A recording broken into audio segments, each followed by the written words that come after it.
Hola, ¿qué tal? Bienvenidos sean todos y todas a este programa especial, ojalá especial con tres profesionales del área agropecuaria, tres exfuncionarios del Estado, del gobierno dominicano, en el Ministerio de Agricultura y en diferentes momentos e instituciones del mismo sector. Siempre tenemos aquí a Carlos Segura Foster, ex administrador del Banco Agrícola, décadas dedicadas a acompañar al agro dominicano. Y hoy con nosotros Winston Marte, también un gran profesional de la planificación agrícola y pecuaria, ¿verdad, Winston? Porque todo al fin y al cabo es una sola área. Así es. Y también con nosotros don Luis Yanguela, que ha sido funcionario estatal por igual y que tuvo a su cargo una institución muy importante en los últimos años, que es la aseguradora agropecuaria, ¿verdad, Luis? Así es. Desde donde se realizó un trabajo memorable, dicho sea de paso.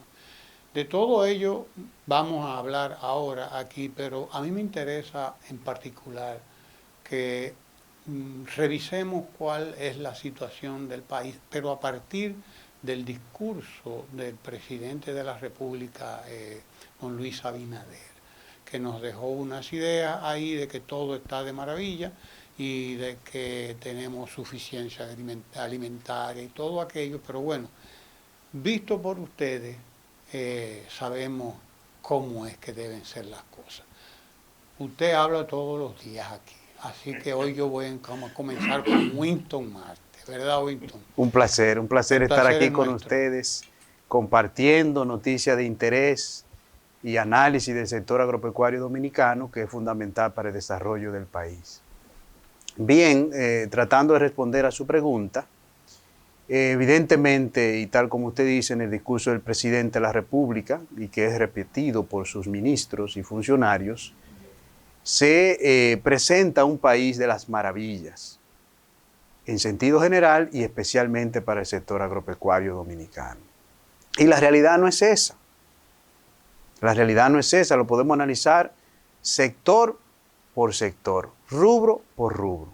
Porque al final yo voy a mencionar algunos elementos y después mis compañeros, yo pienso que se van a referir a otros temas también.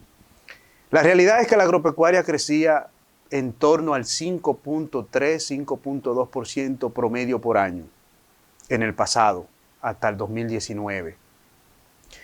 A raíz de la llegada del nuevo gobierno, la agropecuaria apenas crece cercano al 2%, 2.4, 2.6. Eso simplemente en matemática elemental significa que el sector agropecuario dejó de crecer la mitad, algo más de la mitad. ¿Cómo se refleja eso? En la falta, en la disminución de la oferta de productos en los mercados. No es que ha faltado ningún producto en sentido general, en particular tampoco, pero sí ha disminuido la producción agropecuaria. Y ya eso se ha mencionado en otras ocasiones, que en el 2021 45 rubros de la producción agropecuaria nacional de 67 disminuyeron, decrecieron. Y esa tendencia se ha mantenido aún en este año. Entonces, ¿en qué impacta eso a la vida de la población? Primero, en que, como ha bajado la disponibilidad de aumento de producción local, los precios de los alimentos, según el Banco Central, de octubre de 2020 a julio de 2022, se han incrementado en promedio un 23%. Es decir, hay productos que se incrementaron en 100%, como el aguacate, y el pollo, la carne de cerdo, etcétera, etcétera. Eso por el lado de los consumidores, pero peor aún, por el lado de los productores, que son los que asumen los riesgos de producción, los riesgos climáticos, de que pueda venir un huracán, una sequía, una inundación, o los riesgos de mercado, de que el gobierno tome una decisión de importar, de autorizar importaciones y que luego impacte los precios, como ha ocurrido con la cebolla, con la papa y con otros cultivos. Entonces, los productores también están viviendo su peor momento de la historia del país en términos agropecuarios. Así que no importa que nos pinten un país de la maravilla, la realidad es la realidad e impacta negativamente a los productores y también a los consumidores. Bien, agradecido de la invitación.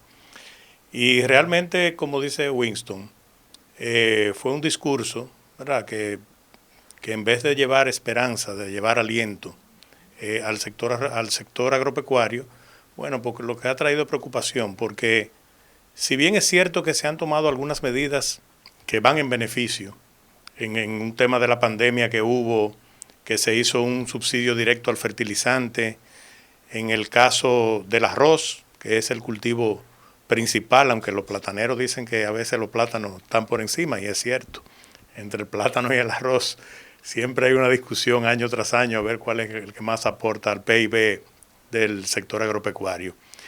Pero en el tema específico del arroz, que yo había hecho unas declaraciones de que había falta de planificación en y lo sostengo y lo reitero, es que tú no haces nada con hacer unas medidas que vayan en beneficio de un sector si no terminas concluyendo las medidas para que finalmente tenga un final feliz, valga la redundancia.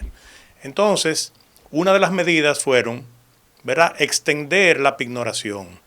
La pignoración, el programa de pignoración, que no es más que ir a la banca privada con un programa, no tiene que ser estatal, pero el Banco Agrícola también puede participar, y se coge una sobreoferta temporal que hay en unos meses, ¿verdad?, que se produce más arroz que el que se consume. Entonces, este programa, que fue creado en el 98 y luego tuvo una interrupción del 2000 a 2004, cuando regresamos en el 2004 encontramos una deuda por encima de los 1.000 millones de pesos que se tuvo que asumir y pagar. Entonces, de ahí en adelante, el programa ha venido funcionando sin ningún contratiempo. Ahora bien, al extender la pignoración y al haber una mayor oferta por una importación, ¿verdad?, que se hizo adicional a lo que es el contingente del DR-CAFTA, que es obligatorio porque somos signatarios de él, entonces se trajeron alrededor de 300 a 500 mil quintales más de arroz, los cuales también están gravitando en el inventario. Aparte de una ralentización que hay del consumo debido a la inflación, porque como todos sabemos, y no tenemos que explicarlo con tan lujo y detalle, usted va a un supermercado, compraba 10 libras de arroz, ¿verdad?, y compraba todo el resto para acompañarlo, pero ahora cuando usted va y ve que el pollo está a 90 pesos y ve que el galón de aceite está a 400 pesos, entonces dice, bueno, pero si compro las 10 libras de arroz, ¿con qué me lo voy a comer? Porque no me da el presupuesto. Entonces, ¿qué tiene que hacer? Bueno, tiene que comprar menos de los productos y equilibrar, porque usted está ganando el mismo salario. Entonces, usted no hace nada con tener un crecimiento en la economía si realmente la masa que lo siente, que es la clase media pobre, no puede acceder a ese crecimiento porque no tiene la capacidad. Entonces, con el tema del arroz, volviendo a la pignoración, ¿verdad?, se pignoraba el arroz en que estaba en sobreoferta temporal y el gobierno paga los intereses, el almacén fiscal y el seguro. ¿Para qué? Para que ese arroz no se le tenga que traspasar ese costo de tenerlo guardado cuando realmente se necesita sacar en los meses que no hay producción. Entonces, la Unidad Ejecutora de Pignoraciones, la UEPI, pagaba directamente al banco los intereses, el almacenamiento y el seguro. Pero ¿qué pasa? Que la institución financiera nacional, el compromiso la tiene con la industria arrocera, no con el gobierno. Entonces, si el gobierno falta con el pago de esos intereses, almacenamiento y seguro, automáticamente la banca le debita a la empresa de su cuenta el concepto de esos tres que mencioné ahora mismo. ¿Qué está pasando ahora? Al seguir corrido la pignoración, al tener que pignorar más arroz de la cuenta, entonces el presupuesto de la unidad ejecutora de pignoración lo dejaron igual. Tiene 430 millones de pesos, lo que da que ahora mismo, con todo el arroz pignorado que hay, hace alrededor de 66 millones de pesos mensual, que es lo que la UEPI tendría que buscar para honrar los compromisos.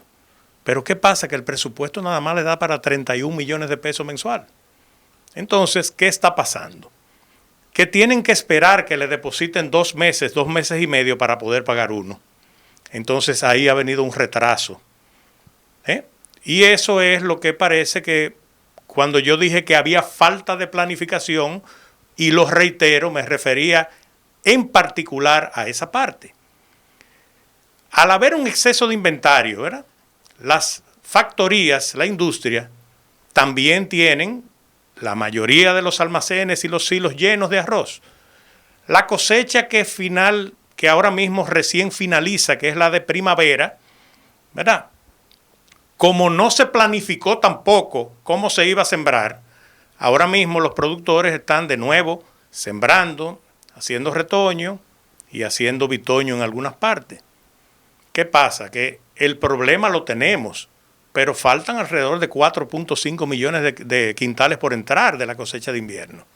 Entonces, vuelvo y reitero que hay una falta de planificación porque esas cosas se hacen para no afectar, en este caso, el sector arrocero, ni ningún otro sector.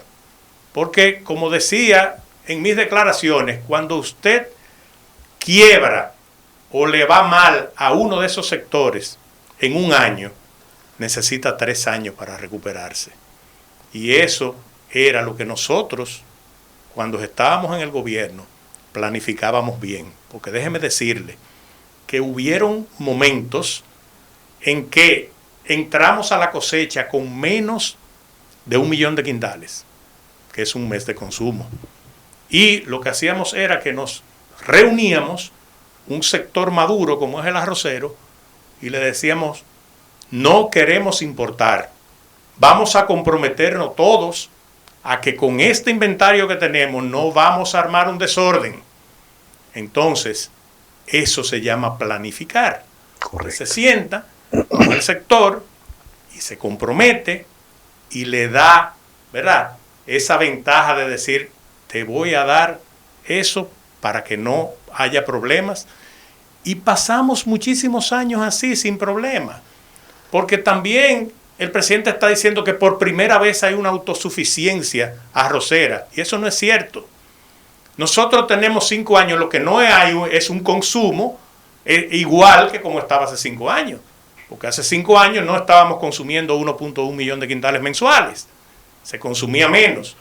Por lo cual, el consumo andaba entre los 11 millones, 11.5 millones hace 5 años. Entonces, inmediatamente usted producía 11 millones, ya usted estaba siendo autosuficiente. Entonces, no me venga a comparar esos números, ¿verdad?, y decir que se produjeron 14 millones de quintales y que es una cosecha récord. Sí, fue récord, con muchísimas de las variedades que nosotros dejamos con el doctor Federico Cuevas aquí, que han logrado que la productividad mejore. Porque tenemos el DR CAFTA que está entrando ahí mismo en el año 2025 y nosotros comenzamos a crear las condiciones para que el productor pudiera hacerle frente. Entonces, a eso me refiero. Cuando el presidente lo dice, yo digo que no es así. Cuando hacen una liberación de los aranceles, y vamos a hablar específicamente del pollo, ¿verdad?, entonces traen el pollo. ¿Qué ha pasado? ¿Por qué no dicen que fue un fracaso? Nosotros anunciamos en todo momento que eso no iba a funcionar. Entonces, ¿qué pasó? Que no estaban viendo tampoco, que aparte de que estaban afectando con unos pollos brasileños que tenían problemas de comercialización, que todos sabemos, óigame, pero también entraron de contrabando el plástico. Y le voy a decir por qué. Ese pollo que viene en una funda plástica importado, lleno de agua, ¿verdad? Ese mismo plástico que viene en ese pollo, tiene que comprarlo el productor local pagando ITEVI y pagando arancel para empacar el pollo de ellos, criollo. Así es. Y yo le dije a usted a principio y traje aquí esta cotización, ¿verdad? De 4 gomas de un tractor. Dígame cuánto que usted lee ahí que hay. 261,000 pesos, ese es el total. Entonces, el que va a comprar 4 gomas de un tractor, ¿verdad? Tiene que pedir un préstamo al banco. Pero resulta que eso incluye ITEVI, incluye arancel. Sí. Entonces, ¿por qué no se dirigió esa exoneración de aranceles a donde realmente tiene impacto? Eso era lo que nosotros estábamos diciendo, y nosotros no estamos haciendo una oposición férrea solamente viendo las cosas malas. Simplemente le estábamos sugiriendo cuáles eran las soluciones, pero se están empecinando, ¿verdad?, en decir que todo anda bien, y no es así. Don Carlos Segura Foster. Bueno, hermano, yo realmente estoy impactado por una gran emoción, la satisfacción que siento de que ciertamente nuestra familia, la que nosotros pertenecemos, el PLD, ha logrado lo que yo denomino la integración generacional para nuestro país poder salir con eso. Porque además de todos los jóvenes que me acompañan hoy, hay una playa de jóvenes y otros no tan jóvenes que realmente todos los desvelos y todas las cosas que nosotros hemos soñado van a continuar realizándose. Por eso yo tengo gran satisfacción de esta compañía de hoy, más que cuando estoy solo. Y yo quiero referirme a su inquietud. El discurso del presidente marcó lo que él quiere, la reelección. Pero yo destaco que para la agropecuaria, unos dicen que 42 segundos, otros dicen 52 segundos. Lo cierto es que habló muy poco. Sí. Porque solamente habló de arroz, plátano y papa. Y punto. Y por ahí siguió. Pero marcó la ruta de que es detrás de su intento de reelección, que yo creo que es un intento fallido. Pero vamos a ver, porque inmediatamente después del discurso, todo su accionar está marcado, y voy a referirme exclusivamente a la parte agropecuaria, en todas los déficits y las deficiencias, tratar de resolverla de la noche a la mañana. Y le voy a narrar un caso que le hemos dado seguimiento, porque mis afectos están muy ligados a San Juan, la provincia, y muy particularmente el municipio cabecera, San Juan de la Maguana. Desde febrero, los productores le entregaron al Ministerio de Agricultura su producción de semilla para ser utilizada en la próxima siembra. Esa fue una producción que se logró en base a mucho esfuerzo y a mucho sacrificio, porque hubo de luchar primero con una lluvia en momentos inadecuados, pero segundo, porque al no tomarse las previsiones del lugar, fueron atacados por la mosca blanca, porque no fueron eliminados en el momento adecuado los cultivos hospederos de estos que realmente diezmó grandemente la producción. Es decir, fue una cosecha que reportó pérdida en sentido general, pero los agricultores, con el compromiso de satisfacer la nueva siembra, entregan su mercancía al ministerio desde febrero. Y desde ese día que le entregaron, le vienen poniendo fechas para pagarle. No le han pagado. Y el jueves gastaron un dineral en un programa especial a través de la Z101 para enseñar un sobre. En este sobre traigo el cheque de 340 millones de pesos para comenzar a pagar mañana la habichuela. Eso fue el jueves.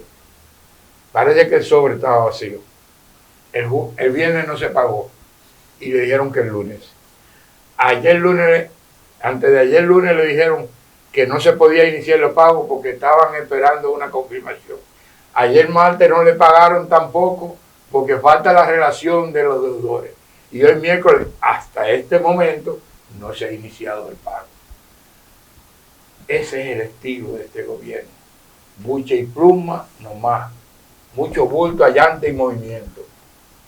Y yo quiero decir que nosotros deseamos que se pague rápidamente pero que además ya llegó el momento para evitar que suceda lo mismo el año pasado, que los cultivos hospederos no fueron controlados.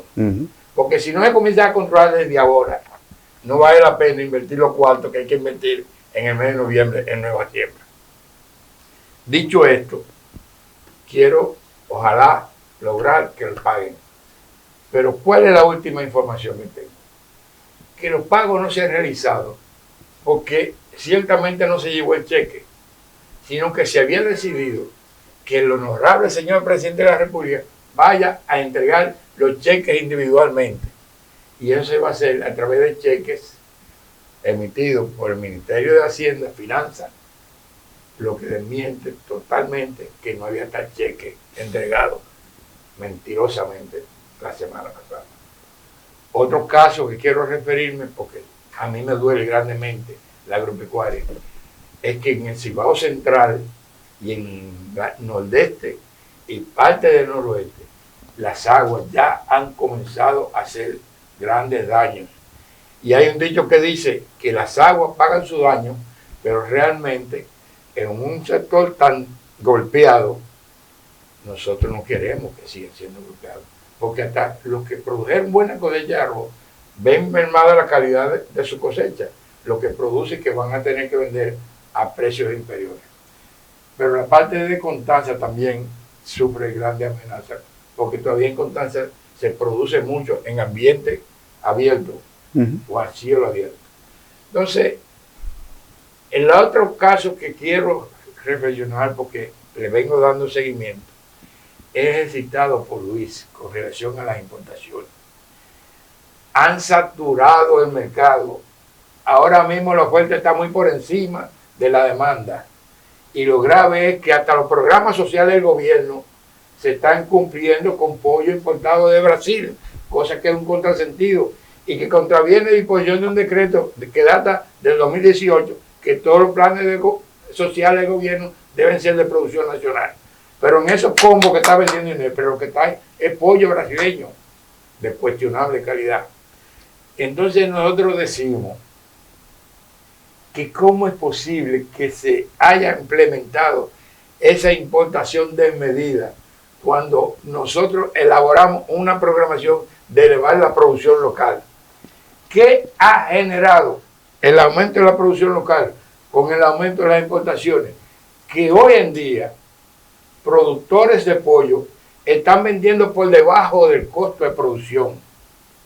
Porque de manera obligada, cuando un pollo supera las 4 libras, se pierde menos vendiendo barato que siguiendo dándole el alimento, porque ya no convierte en la misma proporción los alimentos. Entonces son cosas que nosotros, como dolientes de un sector del cual no somos productores, pero estos dos hermanos, amigos, compañeros que tengo aquí, además de compañeros, además de buenos profesionales, de funcionarios, son productores, y por eso yo siento que todo lo que producen, los que los humanos consumimos, son mis familiares, y por eso me duele tanto el desastre que está viviendo la agropecuaria, que como un eslogan que publiqué esta semana, si el campo no produce, el pueblo no come. Así es, así es. Winton, dentro de todo lo que vemos, que ustedes mencionan, es obvio que hay un problema grave de planificación a nivel del Estado. Y concretamente en el sector agropecuario es donde da duro. Y como dice don Carlos Segura Foster, dar duro ahí es serio, porque esa es la comida. Estamos hablando de la comida, de lo que la gente come, ¿no? Además, un sector que tiene un peso importante en la economía dominicana, dentro de toda la riqueza que producimos, el peso del sector agropecuario anda por el 7%, alrededor del 6%. 6% más. Obviamente aumenta cuando le damos la parte agroindustrial. Sí, sí. Exacto. Entonces, llega en torno al 12%. Esa parte de la planificación, tradicionalmente sabemos que es de donde cojean quienes dirigen hoy el Estado. Ha sido así tradicionalmente. Pero, ¿han avanzado en algo en esto? ¿O cuál es la situación? Lamentablemente no, la improvisación reina. en la mayoría de las instituciones públicas. Y por eso, lo que señalaba Luis Yanguela ahorita en el caso del arroz es una muestra. Pero lo mismo ha ocurrido con la producción de pollos. Nosotros lo advertimos en su momento de que la aprobación de esa ley de tasa cero simplemente lo que iba a permitir que viniera un inventario de pollos de Brasil de calidad cuestionada que invadiera el mercado. Y para que tengamos una idea, aproximadamente 2 millones de pollos por mes se importaban. Entonces esos son 2 millones de pollos que en su momento van a causar un efecto negativo en la producción local. Y en efecto, ahora se ven los resultados, porque tal como señalaba don Carlos, el precio hoy día en granja de una libra de pollo vivo se sitúa cercano a los 33, 34 pesos, cuando para poder cubrir los costos y tener algún margen mínimo de beneficio debería venderse entre el 40 y 42 pesos por libra de pollo vivo a nivel de granja, pero es insoportable, es insostenible los costos de producción. Entonces, todo eso ¿de dónde viene? Viene de una mala planificación. Porque en vez de abrir el mercado para la importación de pollos desde Brasil, porque sí se podían traer de Estados Unidos, pero a costos incluso superiores a los precios locales, no apoyaron la producción local, no se pusieron de acuerdo con el sector avícola, que es un sector organizado, un sector fuerte, para poder llegar a volúmenes de producción que pudieran satisfacer la demanda que se ha incrementado producto de otra falta de planificación de las actuales autoridades, en el sentido de que cancelaron, desvincularon más de 800 técnicos del sector agropecuario, descuidaron la frontera sanitaria del país y entró la peste porcina africana.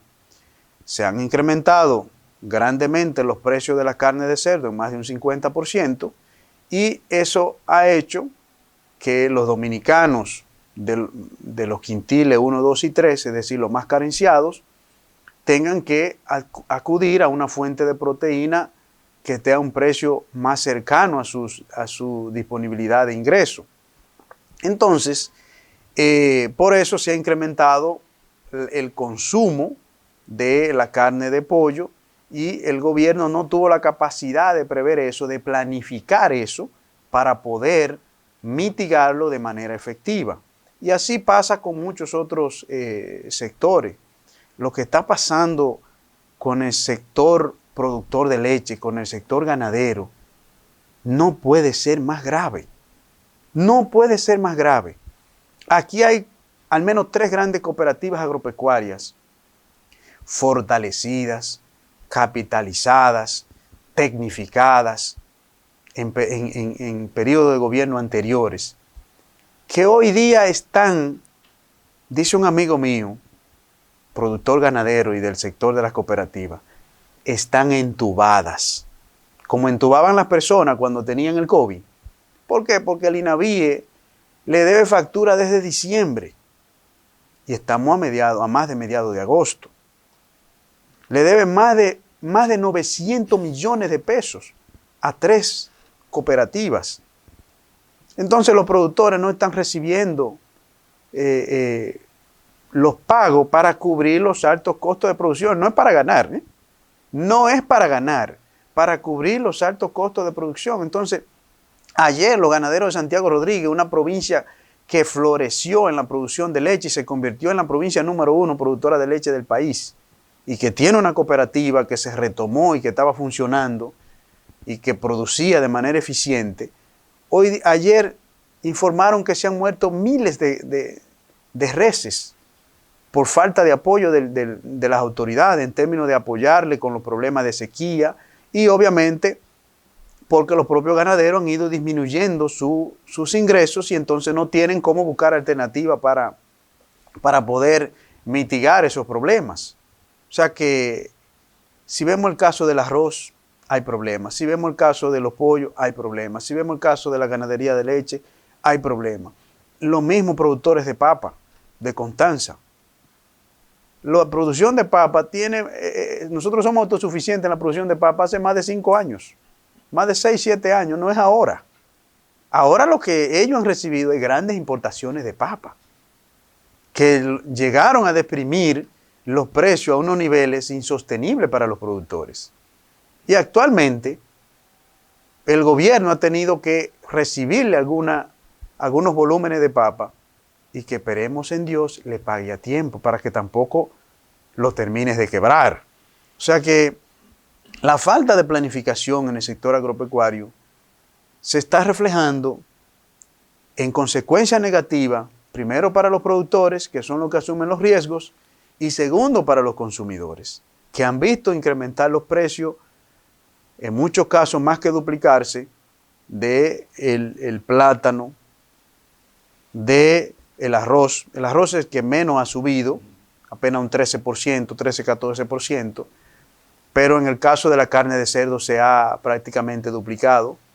El cerdo en pie costaba 78 pesos y cuesta 150, en pie, vivo, o sea que no hay forma. La producción, la carne de res también, el precio prácticamente se ha duplicado. Entonces, ahí están las consecuencias. No es un asunto político partidario, son las realidades. Y las realidades no se pueden ocultar. Y la realidad es que los precios se han incrementado y los productores están perdiendo. No es dejando de ganar, perdiendo la mayoría de los subsectores productivos del país. De manera que la planificación es clave para poder ayudar a aliviar esas situaciones de cada uno de los subsectores. Y eso hace falta. Luis Yanguela, tú estuviste dirigiendo una institución dentro de las tantas, pero es una que es clave en el sector agropecuario, como lo es la aseguradora Agrodosa, que la gente conoce poco, sin embargo.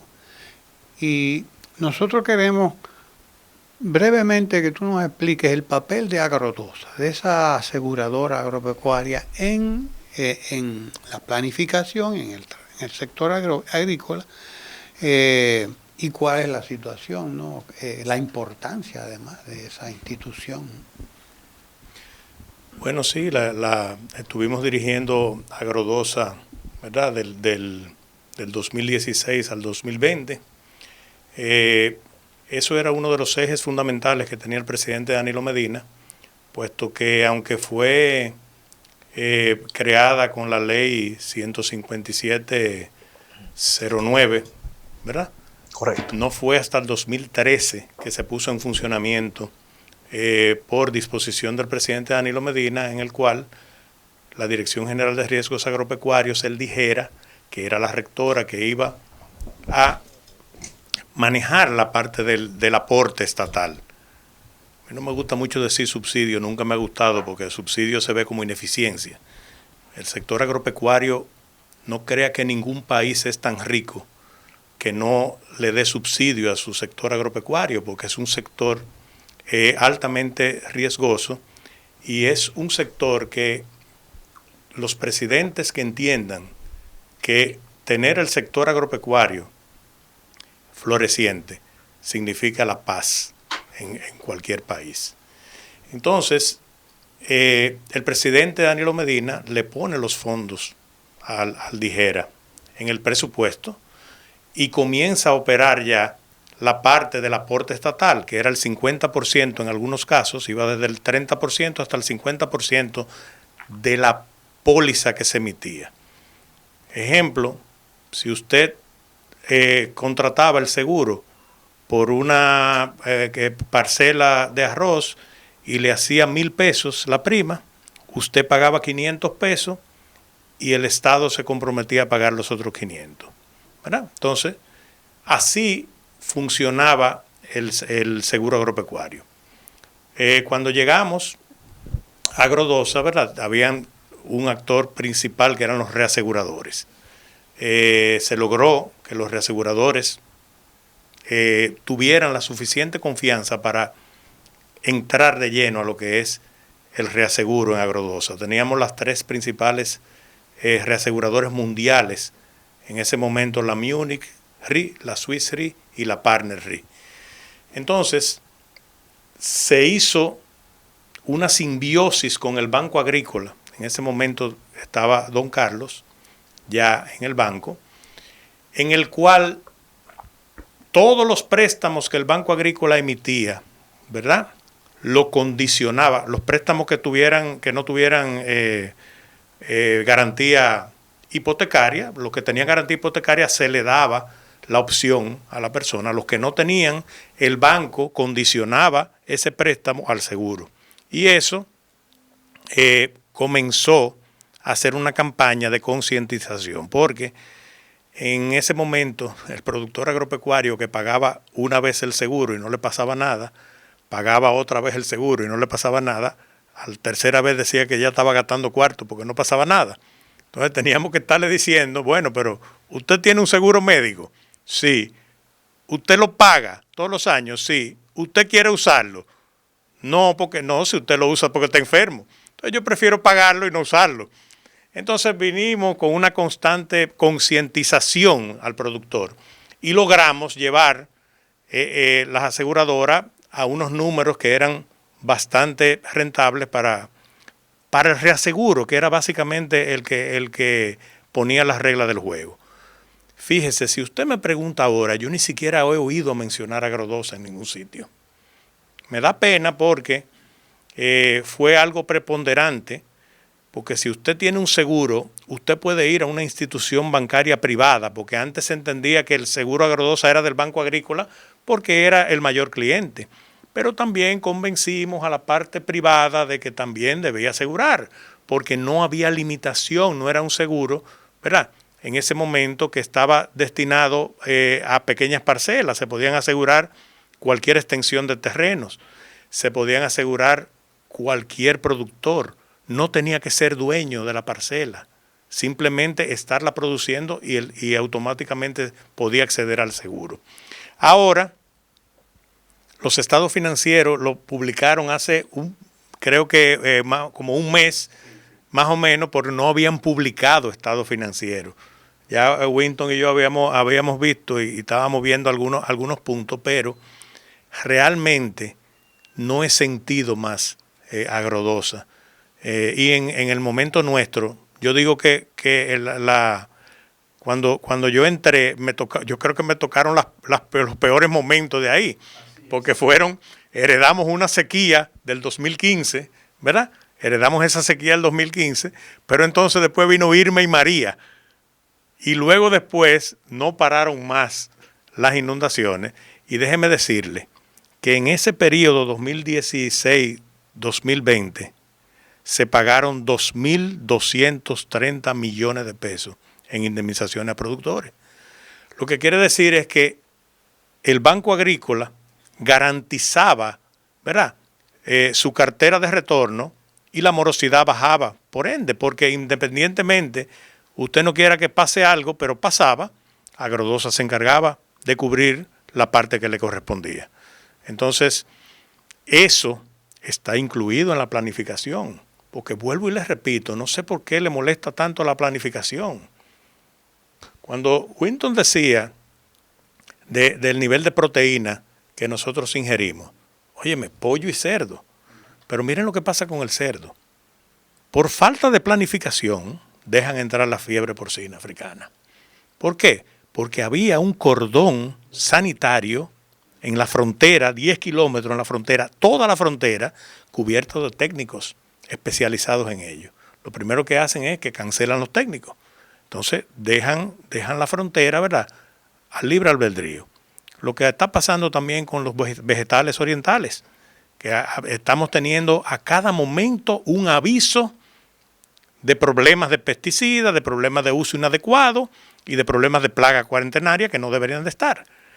Con la fiebre porcina africana, teníamos la ayuda de Estados Unidos, el USDA y lo que es el OIRSA, ¿verdad?, que hicieron las recomendaciones que tenían que entender las autoridades, que eran las que habían que aplicar, que era la eliminación de toda la población.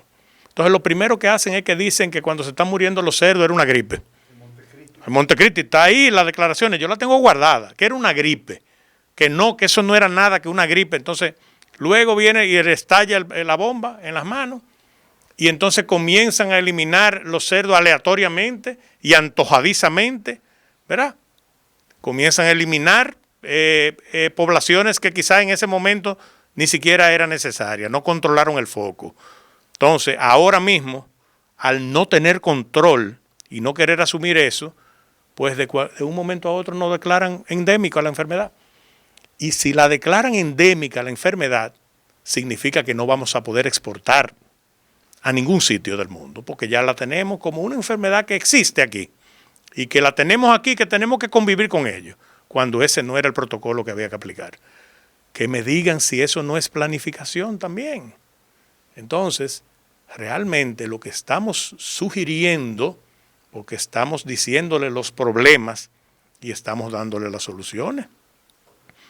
Usted la coge o la deja, pero no se ponga bravito porque uno le esté diciendo las cosas como son y le está dando también, porque se quejaban antes de que que solamente sabíamos decir los problemas. No, hemos admitido muchísimas veces que lo que se hizo con el fertilizante, que lo que se hizo inclusive con los 100 pesos por fanega de 120 kilos al arroz directo, estuvo bien en un momento de crisis, de pandemia, pero debió haber estado acompañado con las demás cosas que garantizaran que todo eso tuviera un final feliz. Parte de la seguridad está en el crédito también, que debe siempre ser a tiempo, suficiente y oportuno. Usted tiene un decálogo, pero con 3 puntos determinantes, ¿verdad? Yo quiero referirme, porque lo he escuchado ambos con mucha atención. Por ejemplo, hay que darle seguimiento a lo que sucede no solamente en el país, sino en el mundo. Nosotros dijimos desde un principio que la ley de arancel cero era innecesaria e inoportuna. Mire lo que ha sucedido. 2 meses para acá, todos los commodities han bajado. El costo de producción para la producción local se ha visto disminuido, principalmente en el pollo. Pero los productores no pudieron beneficiarse de eso. ¿Por qué? Por 2 razones. En realidad, la producción de pollo ha crecido un 5% entre enero y julio del presente año con relación al mismo periodo del año pasado. Y la producción de huevo un 18%. Por tanto, esa producción debió generarle beneficio a los productores. Pero habiendo reducido la reducción de los commodities, una reducción en el costo por libra entre 2 y 4 pesos, en el momento que se logra la planificación que ellos hicieron en el pollo, porque el pollo se planifica muy bien por la participación del sector privado, ellos planificaron 18.6 millones de unidades de pollo, que es más o menos el consumo de un mes. Pero a eso le sumaron 2 millones importados. Eso es lo que ha traído como consecuencia que el precio se haya deprimido y los productores estén vendiendo por debajo del costo de producción. Eso tiene un daño, no en lo inmediato, pero en el futuro, porque se pierde fácil, pero se recupera muy difícil. Entonces quiero agregarle a eso, de que la falta de planificación obliga no solo a saber lo que está sucediendo en mi país, tenemos que saber lo que sucede en nuestro país, nuestra capacidad productiva y no dañarla, que es lo que ha sucedido. Al privilegiar las importaciones, ha sido en perjuicio o en desmedro de la producción local. Se dijo que la ley obligaba a que las importaciones solamente eran las partidas necesarias para completar la demanda, pero no, han saturado todos los renglones con importaciones desmedidas, innecesarias e inadecuadas. Y eso, desde el año 2021, ha venido golpeando la capacidad productiva del país, que continúa, esos 45 productos continúan hoy en día. Óigame bien, eso es grave, porque un país con capacidad productiva no puede depender de importaciones. Yo he hecho un hábito, cada vez que despierto, leer las principales noticias mundiales. Y ciertamente el continente americano ha mantenido sus niveles de producción en esta época de dificultades. Pero óigame bien, ¿cuáles son las principales noticias de los últimos días? Europa está afectada por la sequía más severa de los últimos 500 años. Y el mundo asiático, principalmente en China, con la sequía más severa de toda su historia. Imagínese usted, Rusia y Ucrania con la guerra fuera de producción, Europa por la sequía, Asia por la sequía. Óyeme, y si a nosotros se nos presenta una situación de escasez, y si ese mundo que representa más del 60% de la población de consumo en el mundo comienza a demandar alimentos, ¿tendremos nosotros acceso a los mercados que venden alimentos? No, claro que no. Entonces, esas son las cosas que las autoridades tienen que prever. Porque si nosotros producimos aquí lo que consumimos, pues vamos a seguir viviendo. Pero óyeme bien, usted me lo ha explicado mucho. Las importaciones, hasta la distancia la ponen difícil. Entonces, un país con la capacidad productiva que nosotros tenemos, no puede destruirla. Tiene que privilegiar el apoyo a la producción local y no hacernos depender de las importaciones. Y para nosotros seguir produciendo, aquí sí vienen los 3 ejes que usted citó. No medidas populistas, que es lo que yo estaba aplicando. Óyeme, todo ese bulto que están haciendo de cuarto es regalando dinero a dirigentes políticos, a gente que ni siquiera sabe la agricultura. Al que le mataron un cerdo le pagaron 2 y hasta 3. A que le mataron un cerdo de 30 kilos le pagaron 60 kilos. Los créditos se lo están dando a sus amigos, a sus allegados, a sus dirigentes, sin tener en cuenta si producen o no producen. Por primera vez en la historia, el Banco Agrícola aumenta su cartera de préstamos y coincide con una disminución de la producción. Si usted coge las estadísticas de todos los años, aumento de crédito significaba aumento de producción, menos ahora, porque los créditos que han dado, que ciertamente han registrado muchos préstamos, son a instituciones oficiales, a dirigentes políticos, a gente que no tiene capacidad productiva. Y entonces el crédito, para que sea eficiente y efectivo, tiene que reunir 3 condiciones. Que los proyectos sean técnicamente factibles, económicamente rentables y que los recursos les lleguen suficientes, oportunos y baratos. Y eso no está sucediendo ahora, porque lo de la tasa cero no es más que una medida populista para distorsionar lo que es el papel del crédito a través de regalos a sus allegados, política y familiarmente.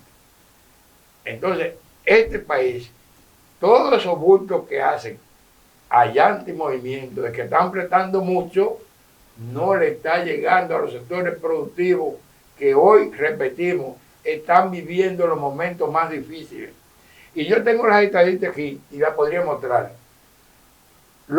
Yo tengo las estadísticas del Producto Interno Bruto desde el 70, organizadas por cuatrenio. Y las tengo separadas del Producto Interno Bruto general y en particular del Producto Interno Bruto agropecuario. Óyeme, y los periodos de mayores dificultades de decrecimiento del Producto Interno Bruto agropecuario fue entre el 72 y el 86. Y el peor del 2000 al 2004. Y si esos periodos 3 han sido malos, el que estamos viviendo dejará una historia peor que la que se vivió anteriormente. Eso se puede escribir, porque esta gente no tiene criterio. ¿Y por qué ellos han privilegiado? Porque el negocio de la importación es fácil y genera muchos beneficios en corto tiempo. Y ellos lo que son es gente para favorecer, gente rica para favorecer a los ricos. A esta gente no le duele para nada los sectores productivos, porque ellos realmente privilegian a los ricos por ellos ser ricos. Por eso no planifican, por eso no les interesa para nada.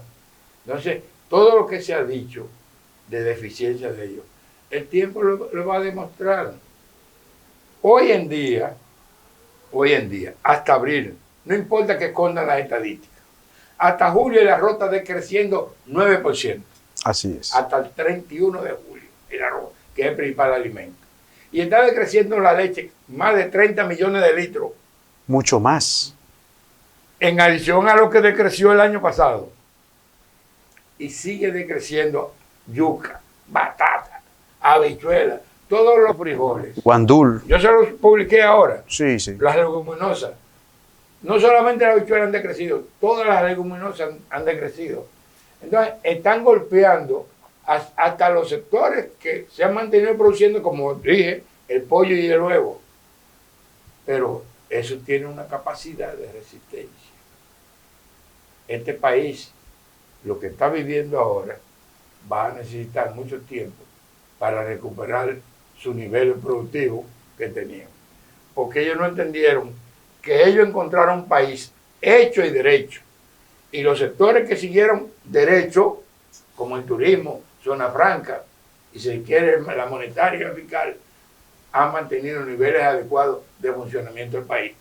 Pero lo que ellos demeritaron desde el primer día, como es el caso de la agropecuaria, y todos los servicios incluidos, han llevado a este país a una desesperanza que solamente la responsabilidad de un partido con vocación de gobierno como el PLD ha evitado que esta sociedad estalle, perdiéndose la paz social que se necesita para seguir la ruta del progreso, el desarrollo y el crecimiento. Un privilegio tener aquí en este programa a tres personas con la preparación, con el conocimiento de estos tres eminentes profesionales. Winston Marte, Carlos Segura Foster, Luis Yanguela, gracias por estar aquí con nosotros y desde luego ustedes ya saben que aquí en Tele Santo Domingo y en Ojalá se van a encontrar con ellos tres en más de una ocasión, porque esta no será la única. Quédese ahí, gracias.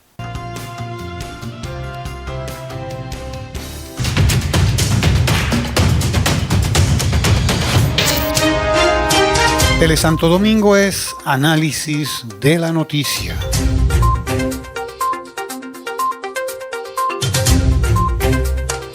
Tele Santo Domingo es medio ambiente. Tele Santo Domingo, televisión con sabor dominicano.